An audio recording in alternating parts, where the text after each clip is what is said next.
Oh, bonjour. Je me présente. Je suis Morgan de Bertin, deuxième du nom. Mon père a fait fortune dans le cinéma et aujourd'hui, assis sur un empire du 7e art, je veux faire don de mon gigantesque savoir.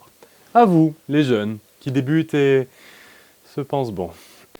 J'ai engagé les meilleurs, enfin ceux qui étaient disponibles, pour m'aider dans cette tâche. Je vais tout d'abord vous parler de la base, le format cinémascope, car je crois que tout part de là. Avec vous, vaut mieux partir du début.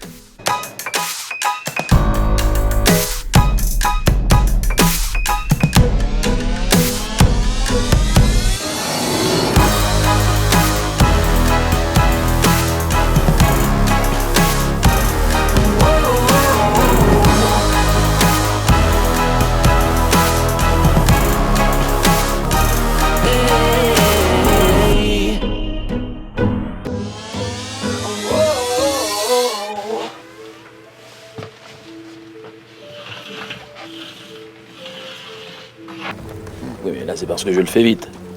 Sinon, avec les perspectives, oui, c'est plus comme ça, effectivement. En même temps, moi, je l'aurais fait un petit peu plus de profil. Le 2.35.1 est le format cinémascope utilisé depuis 1954 dans le cinéma. Cinémascope, après ce sera pire. C'est un format comprimé en largeur au moyen d'un hypergonard. Le but étant de faire entrer une image plus large sur un film 35 mm par exemple. Wow. J'ai rien compris du tout. Au moment du tournage, un verre déformant comprime l'image. C'est ce que l'on appelle l'anamorphose. À la projection, c'est le même principe, mais à l'inverse. Bon, bien sûr, faut imaginer. Bien sûr. Sinon, il y a aussi des compléments optiques qui fournissent cette même déformation, sur n'importe quelle lentille. Mais attention, il faut les choisir en fonction du diamètre de son objectif. De ce fait, en général, il en faut plusieurs. Je vous offrirai un de ces jouets pour chaque commande de 500 millions ou plus. Pauvre mendiant... Ah, sans... Non. Débutant. J'ai vraiment beaucoup de mal à retenir ce mot.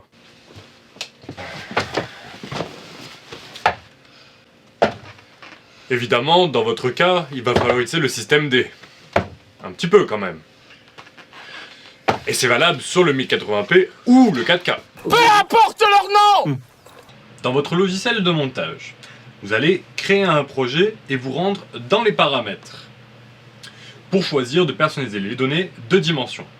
Remplacez le 1080 sur 1920 par 817 sur 1920. C'est vraiment de la grosse triche. Parce que normalement, l'anamorphique est plus large et non moins haut. Une façon de s'en sortir est de tourner en 2 ou 4K, histoire d'avoir de la marge pour recadrer en 1080 sur 2538. C'était la mauvaise semaine pour arrêter de fumer. Pour la 4K, je vous laisse vous débrouiller, vu qu'il y a une foule de formats 4K. Quand vous avez trouvé le vôtre, vous divisez la largeur par 2,35 et vous entrez cette information avec la hauteur standard de ce même format. Si vous tournez en 5K, alors pareil. Pour avoir au final du 4K, vous multipliez la hauteur de la 4K par 2,35. C'est enfantin. Réécoutez quelques fois cette vidéo et vous allez comprendre. Gardez en tête homothétique. Non, c'est trop facile, trop facile. Il y a un effet produit par la déformation qu'il est impossible d'imiter. Quand vous filmez des lumières hors focus, il se produit l'effet bokeh. Eh bien, quand on tourne en anamorphique, le bokeh devient ovale. C'était pas la semaine pour arrêter les amphétamines.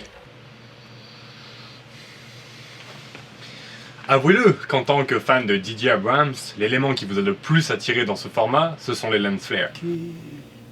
Les lignes de lumière dans le plan. Oui, exactement cela. Eh bien, il faut savoir que souvent, dans les films à grand budget, ils seront reproduits en post-prod. Parce que, quand il faut recadrer dans l'image ou lorsque l'on veut faire des VFX, les reflets peuvent causer de très sérieux problèmes. De ce fait, il existe des plugins pour les générer sur After Effects. Il y a Optical Flare de Video Copilot, qui reproduit des flares de tout style avec des ajouts comme les poussières sur la lentille.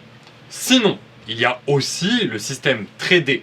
On peut produire des lens flares en installant un fil de nylon transparent devant la lentille.